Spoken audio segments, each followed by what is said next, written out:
Assalamu alaikum. This is Noor Goodson of Muslims Endure, and today is Talk Tuesday. I want to spend a little bit of time talking about something I like to call mindful running and mindful walking. Oftentimes, when we are beginning our running and walking journey, our first step is to find a training program that will allow us to meet whatever goal we have set for ourselves.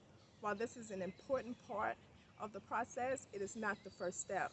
Running and walking is about 90% mental and about 10% physical. So it's important that you spend a little bit of time developing your mind state, developing your mindset, making sure that you are ready to mentally handle the task ahead of you.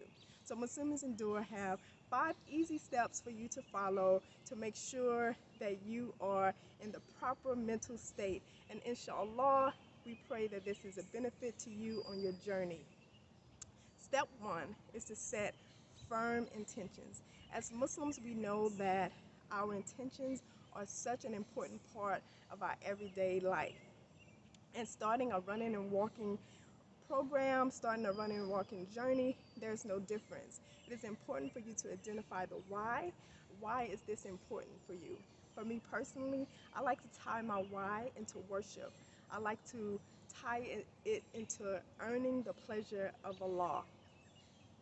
Our bodies will testify for or against us on the day of judgment. So it's important that we treat our body well. When we treat our body well, it will respond to us in gratitude.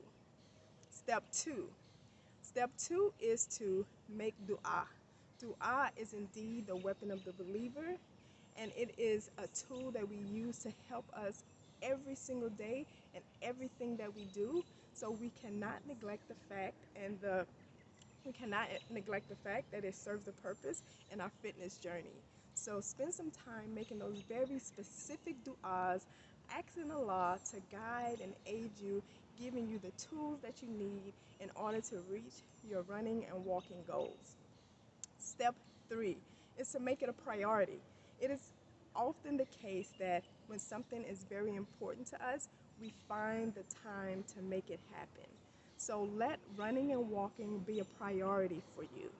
Find the time, make the space for you to be able to reach your goal. So make it a priority to you. When you make it a priority for yourself, others will see it as a priority as well. Step four, once it's a priority, now is the time for you to set time to make it happen. And it's important that you fit it into your lifestyle, fit it into your already existing schedule. Don't try to make a puzzle piece fit into the wrong spot because it's a recipe for disaster. So look at your everyday life and find a time that fits for you, not for someone else, but fits for you. So it's important for you to find that time, and once you find it, it doesn't move, right? We make prayer 5 times a day. We don't make it whenever we want to. Allah has set the time, so we find the time and we make our salah at those prescribed times. So find the time that works for you, set it, and do not move it.